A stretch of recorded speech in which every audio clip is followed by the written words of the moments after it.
Please welcome Governor Roy Cooper.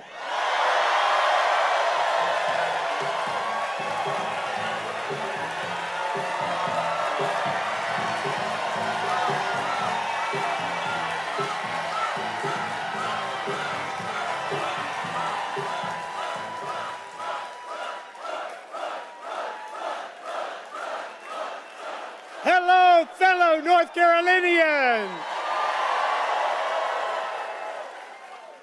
Wow, what a crowd! You can hear you from the next block. Thanks for being here and caring about the future of our country. North Carolina welcomes back to Raleigh First Lady Dr. Jill Biden, President Joe Biden, as we get ready to defeat Donald Trump.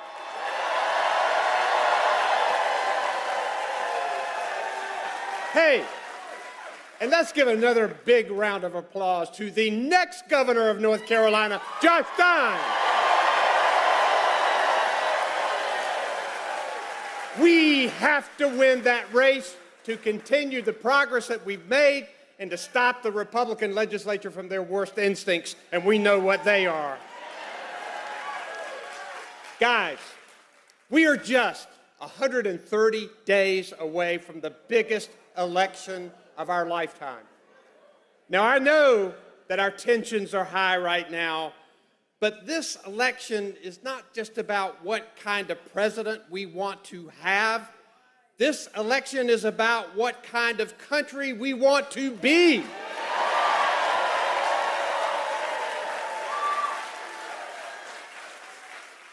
Do we want to be Donald Trump's America, where the wealthy and get all of the support and the working families get the shaft? No. Do we want to be Donald Trump's America, where the government is nothing more than a tool for revenge and retribution? Do we want to be Donald Trump's America, where the end of Roe v. Wade is a great thing?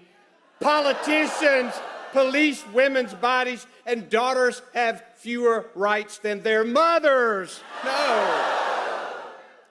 Do we want to be Donald Trump's America, where the president is a convicted felon whose lies come too fast even for the fact checkers?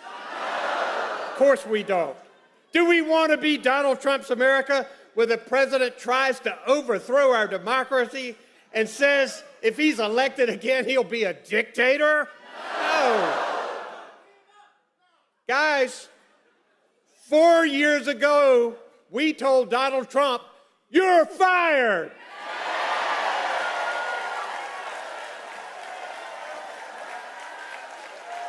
Now he wants his job back.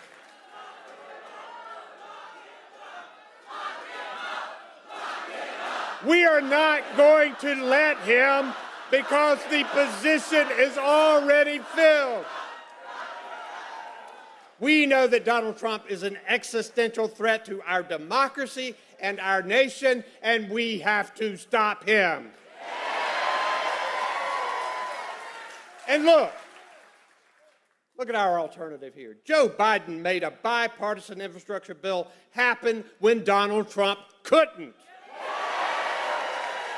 And now our roads and bridges are being updated, our ports and railways are being brought into the 21st century, and our small businesses and rural communities are getting high-speed internet access.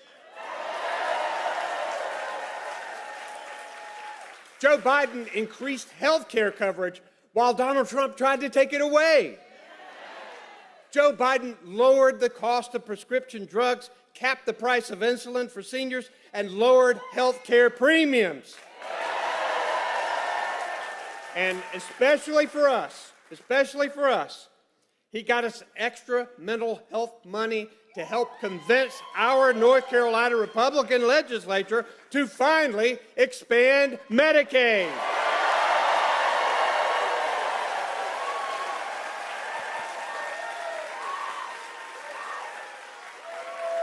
Now we have almost 500,000 North Carolinians with health insurance, and we're headed toward 600,000.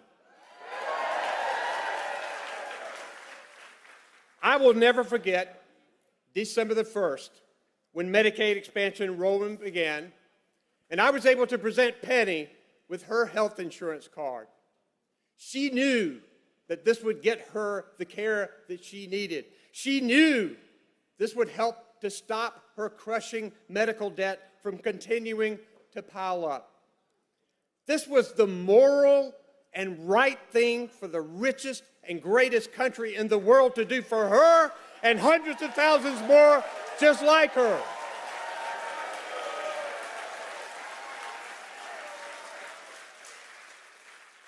But Donald Trump wants to snatch that health insurance card right out of Penny's hand.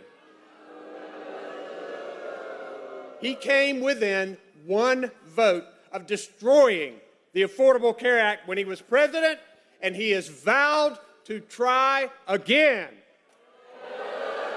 My fellow North Carolinians, can we stop him?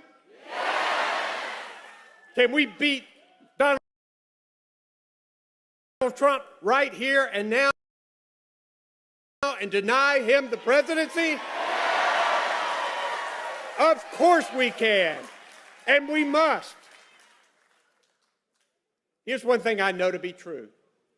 When the fate of our country was hanging in the balance with a Donald Trump presidency, Joe Biden saved this nation with his victory in 2020.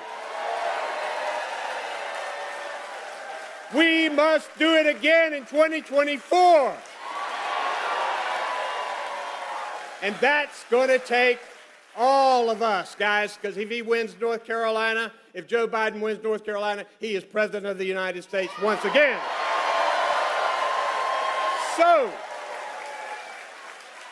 So my friends,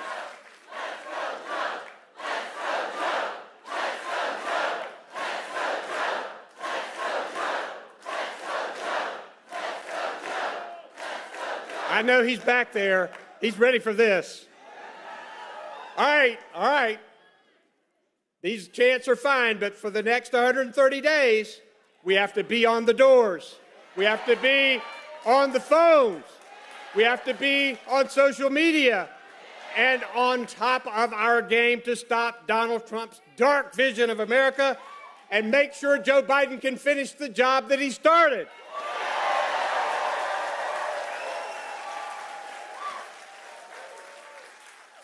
Here's the question that I've been thinking about, and I want all of you to think about. Do we want a man of integrity who wakes up every morning thinking about what he can do for the American people? Or do we want a convicted felon who wakes up every morning thinking about what he can do for himself? We know the answer. Thank you, Raleigh. Thank you, North Carolina. Let's go get them.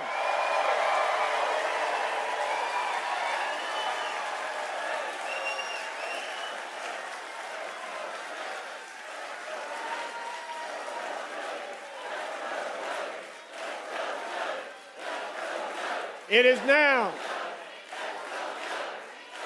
now my distinct pleasure and honor to bring to the stage Eric Fitz, the First Lady, Dr. Jill Biden, and the President of the United States, Joe Biden.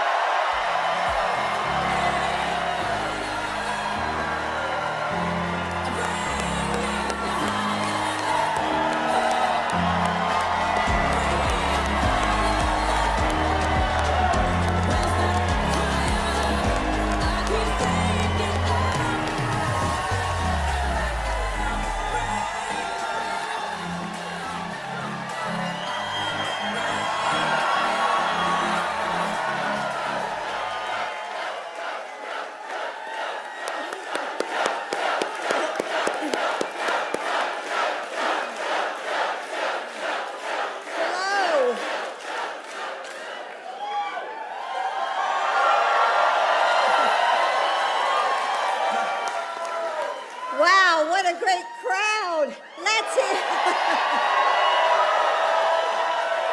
And what great music. Let's hear it for Fat Joe and E40.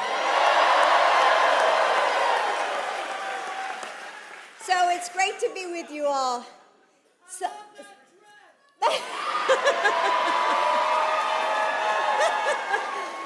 some of you may have heard the story that I didn't agree to marry Joe until the 5th time he asked me. But the truth is, I loved him from the start.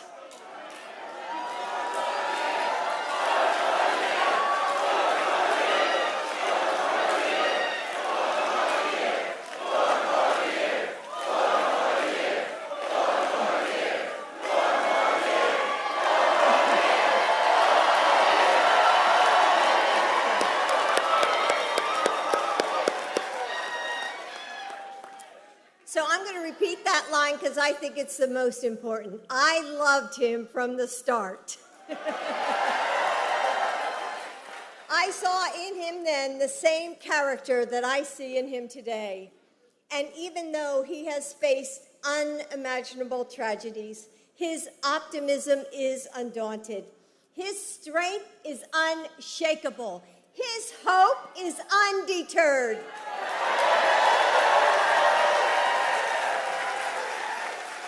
And over the last few years, Joe has helped heal our country, helping us all recover from the chaos of the last administration. We don't choose our chapter in history, but we can choose who leads us through it. And at this moment, with these perils the world is facing, there is no one that I would rather have sitting in the Oval Office right now than my husband.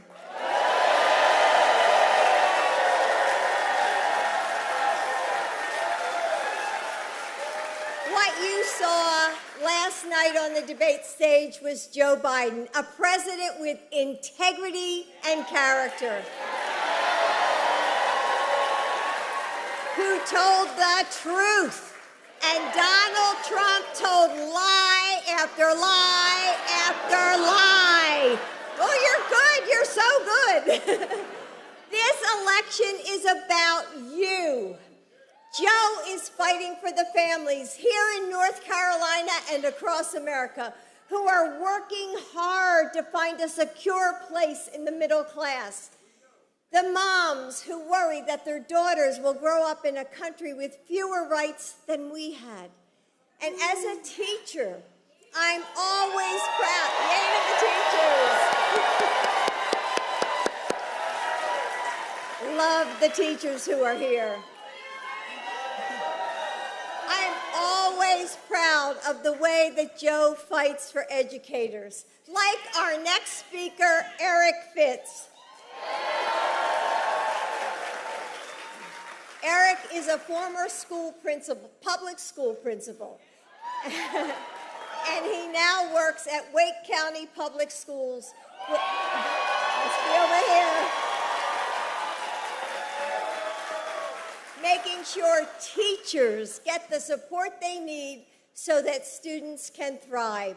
Eric, thank you for all that you do for your fellow educators and students, your family, and your community. Ladies and gentlemen, please help me welcome to the stage, Eric Fitz.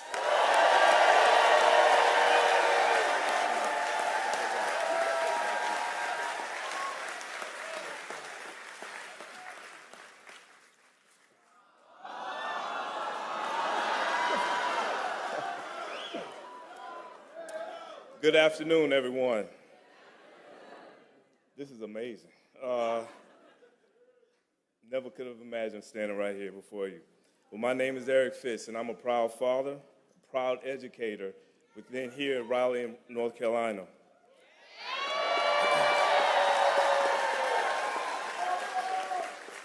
Last night, I watched with pride as President Biden won the debate and put forward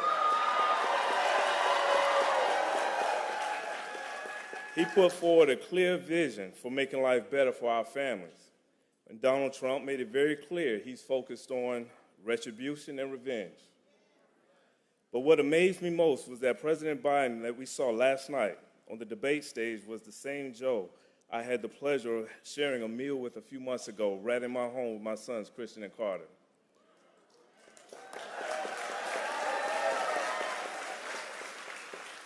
When we sat at my dinner table, I was able to share with him how grateful I was for his leadership and for his compassion. Because of President Biden, my student loan debt had been forgiven just a few months earlier.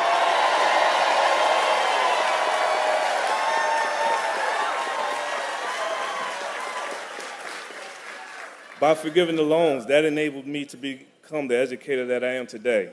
President Biden changed my life for the better and for the lives of my sons. With the debt erased, which I would have been paying on for decades, I'm able to save for my sons' college pursuits. I'm able to invest in their futures and support their dreams. What struck me most about our conversation with President Biden was the way that he listened. He made all of us feel seen, heard, and valued. Afterwards, my sons told me they would never forget hearing the president say to them how proud he was of them.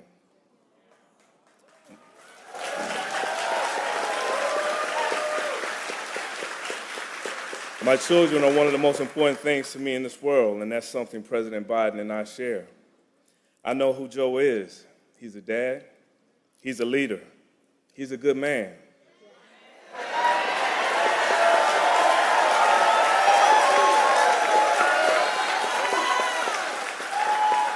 He wakes up every day fighting to make sure that my sons and all of our children have the future that they deserve.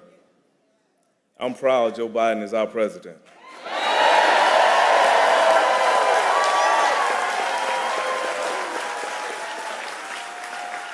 So whether he is fighting for our rights on the debate stage, protecting democracy on the world stage, or eating burgers with me in my house in Raleigh, Joe Biden is a good and decent man who fights for our families every day.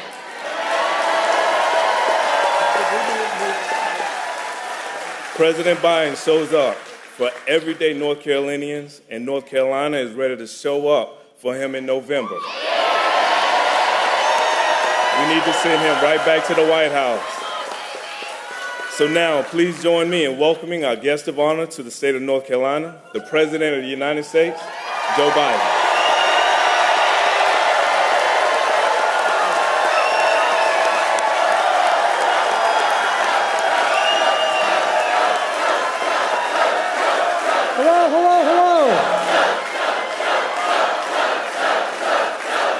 Thank you.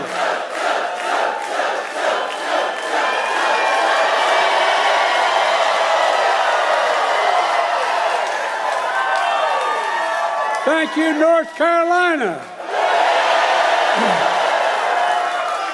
I'm going to get in trouble with my mom looking down in heaven if I don't say, please excuse my back. I apologize.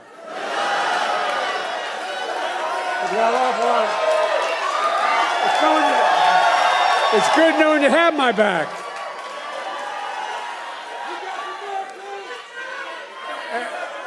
Eric, thanks for that introduction. We had a wonderful time spending time with your sons, Christian and Carter. We're going to grow up to be incredible young men.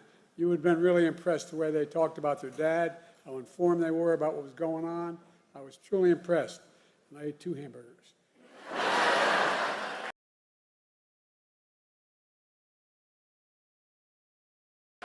A special thanks to Roy and Kristen Cooper. Roy, you've been a great governor.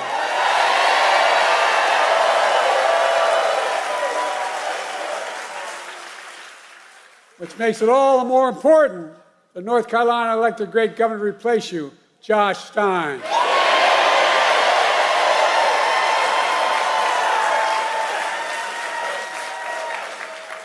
And when I'm reelected again with your help, I want you to know that I'm not promising not to take Roy away from North Carolina. Whether he'll come or not, I don't know.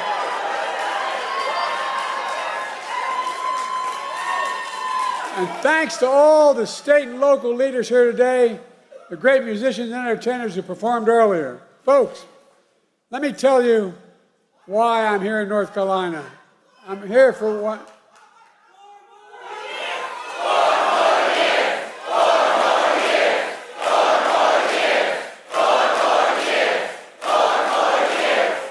That's okay. That's okay. I'm here in North Carolina for one reason, because I intend to win this state in November. Are you going to see that? I think we are. And Roy's right. We win here, we win the election. And here's how we're going to do it. We're going to stand up for the women of America. We're going to restore Roe v. Wade as the law of the land. We're going to stand up for the right to vote. We're going to stand up for Medicare and Social Security. We're going to fight for child care, paid leave, and elder care. We're going to keep lowering the cost of prescription drugs, not just for seniors, but for every single American. We're going to keep protecting the Affordable Care Act, which is why more than 40 million Americans have health insurance today. They didn't before. We're going to protect our children and get the weapons of war off our streets. We're going to provide clean drinking water, affordable high-speed internet, quality education for every child in America. We're going to secure our border and protect legal immigration. And unlike the other guy, we're going to stand up to dictators like Putin, because America bows to no one, no one ever. Folks, and we're going to keep dealing with the climate crisis.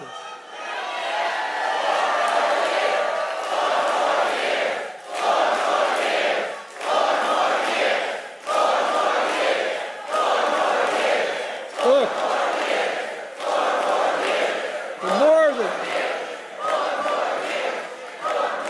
more than anything, we're going to preserve, protect, and defend our democracy. Because more than anything else, that is what is at stake in America this election. Your freedom, your democracy. America itself is at stake. Now, folks, I don't know what you did last night, but I spent 90 minutes on the stage debating a guy who has the morals of an alley cat.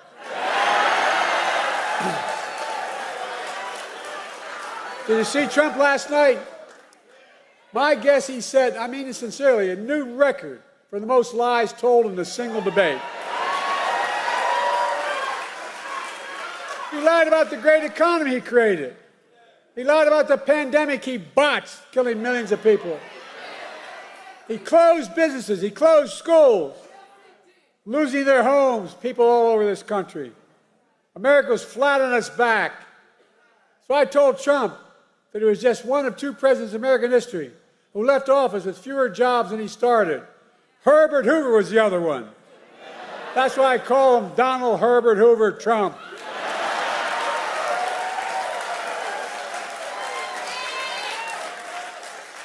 And then he lied about how great he was for veterans. But then I told him how he had called a veteran who had given their lives in the country in World War I and refused to go to the grave sites. He called them suckers and losers. He tried to deny it. But let me ask you, are you going to believe a 4-star Marine general, his own former Chief of Staff, John Kelly, who said he said that? Or a disgraced, defeated, and lying Donald Trump? My son was one of those people, not a World War I, but in the Vietnam. Folks, look, how about the fact that 44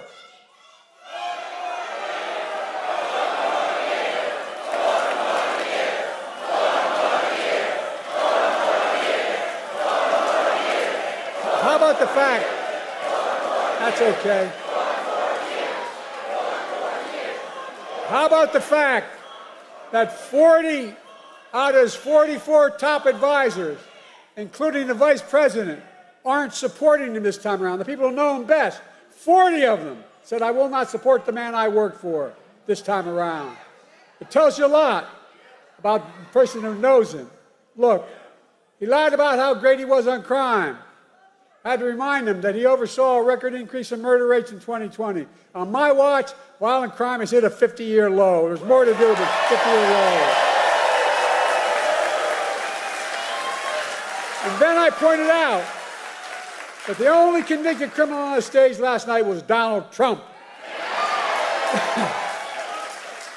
When I thought about his 34 felony convictions, his sexual assault on a woman in a public place, his being fined $400 million for business fraud, I thought to myself, Donald Trump isn't just a convicted felon.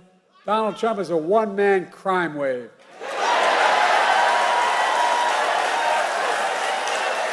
And he's got more trials. He's got more trials coming up. Well, it's time for that. Look, the thing that bothers me maybe most about him, he has no respect for women or the law. He doesn't. And then, his biggest lie, he lied about how he had nothing to do with the insurrection of January 6th. We all saw with our own eyes. We watched it on television. We saw thousands in his direction attack the Capitol. We saw police being attacked, the Capitol being ransacked, the mob hunting for Speaker Pelosi, gallows literally set up for Mike Pence. And then he told them as he sat in the dining room, the private dining room, one door off my Oval Office. He sat there for 3 hours watching the TV. He did not a single thing to stop it. Nothing. Nothing at all. And now he wants to pardon all those convicted and criminals. But folks, for all his lies, we learned some important truths about Donald Trump last night. We learned he's still proud of being the person who killed Roe v. Wade. We learned he's still proud about the pain and cruelties inflicted on America's women. We learned he still believes that politicians, not doctors and women, should make decisions about the woman's health. We learned that if he's elected again and the MAGA Republicans pass a national ban on abortion, he will sign it. Donald Trump says he thinks overturning Roe v. Wade was a beautiful thing. I think it was a nightmare. No, I really mean it, a nightmare. And I made it clear again last night that if you elect me and Kamala, you give us a Democratic Congress, we will make Roe v. Wade the law of the land again.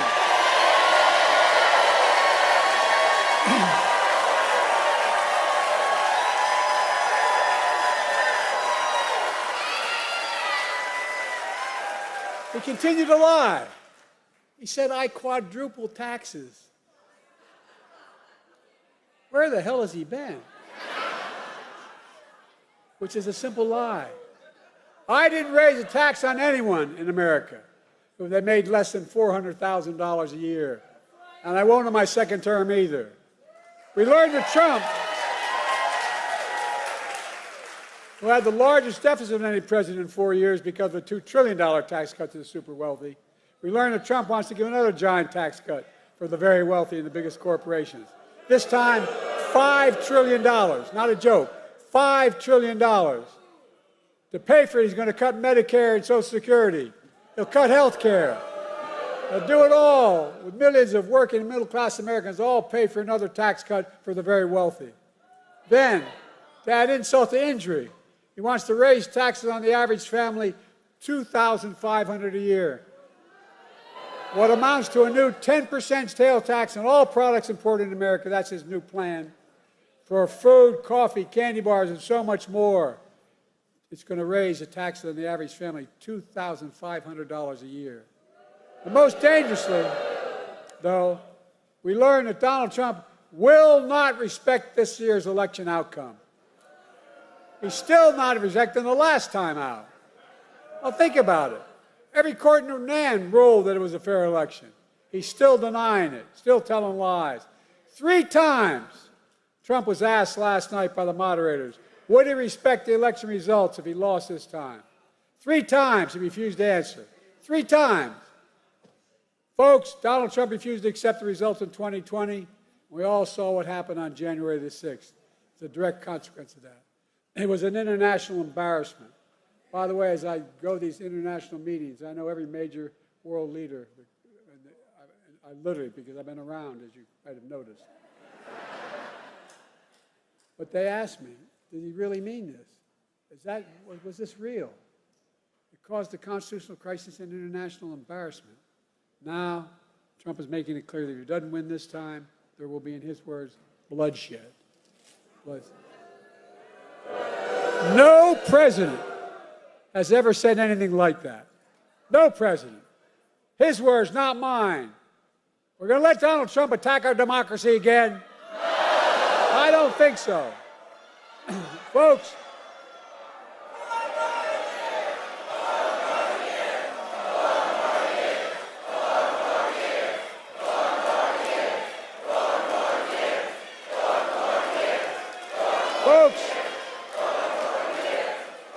we've come a long way. We've come a long way from the mess that Donald Trump left us. We came out of the pandemic. We're a long way from where Donald Trump telling us to inject bleach in our skin, that COVID is not that dangerous. Today, we have the strongest economy in the world without exception. 15 million new jobs, 800,000 manufacturing jobs, unemployment under 4% for a record 2 years in a row. Historic Black and Hispanic unemployment down. Historic creation of small business in Black and all communities across the nation, particularly in rural areas. Historic economic growth. Inflation has dropped from 9% to 3% and is still going down. I know we have more to do to get prices down. We have to take on corporate greed. They're making twice the profit they were before the pandemic. We got to make housing more affordable, provide child care, make the tax code fair. 16 Nobel winners of the Nobel Prize have looked at my economic plan this week. They issued a report. And Trump's plan. Here's what they concluded. They said that my plan would continue to grow the economy and bring down inflation. 16 Nobel laureates. And that Trump's plan would send the nation into recession and inflation soaring through the roof. But don't take my word for it. Folks, let me close with this. I know I'm not a young man. State the obvious. Well, I know.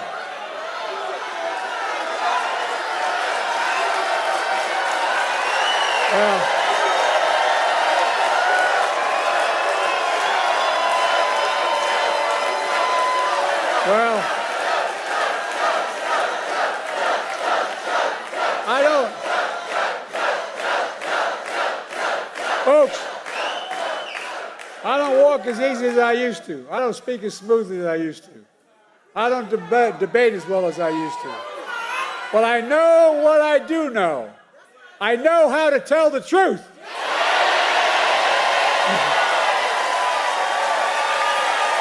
I know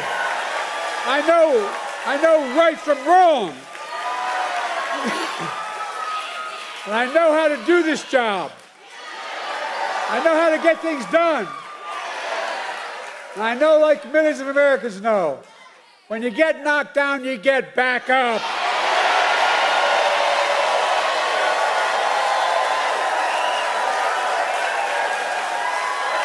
I know what it took to take our economy from the depths of the pandemic to where it is today, the strongest economy in the world.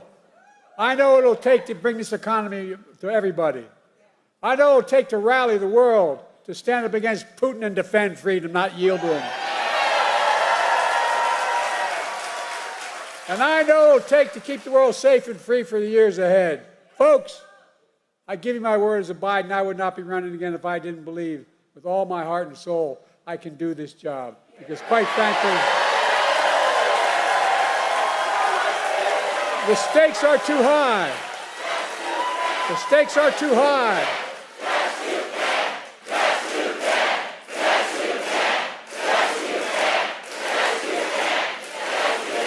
Donald Trump is a genuine threat to this nation. He's a threat to our freedom. He's a threat to our democracy. He's literally a threat for everything America stands for. Look, he doesn't understand what I think all of you do. America is the finest and most unique nation in the world. We're the only nation in the world, and I mean this sincerely. It's a fact statement, not a hyperbolic statement. It's fact. We're the only nation in the world built on an idea. All the nations built on ethnicity, geography, and other religion.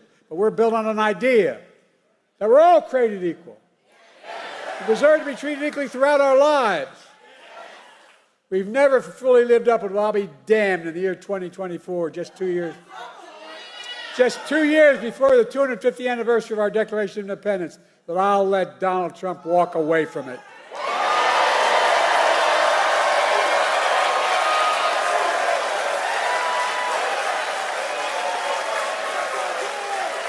I give you my word. I give you my word as a Biden. We're still a nation. I believe we're still a nation that believes in honesty and decency and treating people with respect. I still believe we're a nation that gives everyone a fair shot and leaves nobody behind. We're still a nation that gives hate no safe harbor. And we're still the beacon to the world. We can never give up what makes America, America. Donald Trump is motivated by revenge and retribution.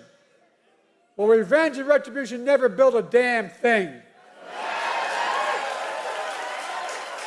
You and I, we Americans, are a nation of hope, optimism, and possibilities. That's what always built America.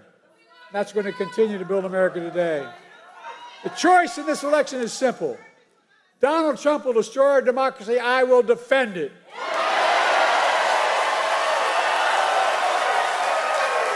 So, folks, are you with me?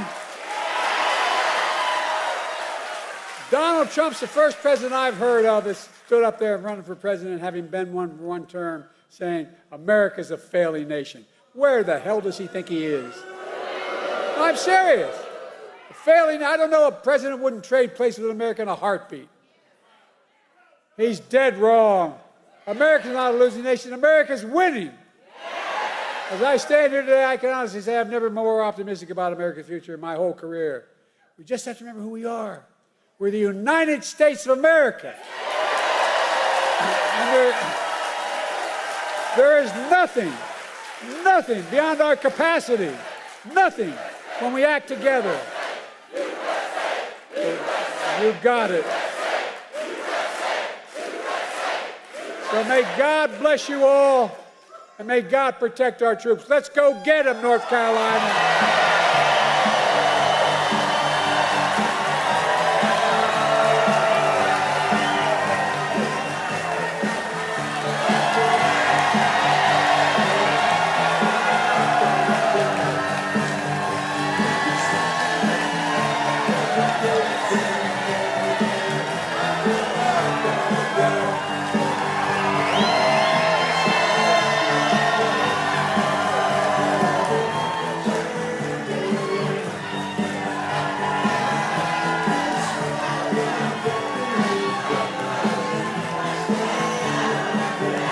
She finally did marry me.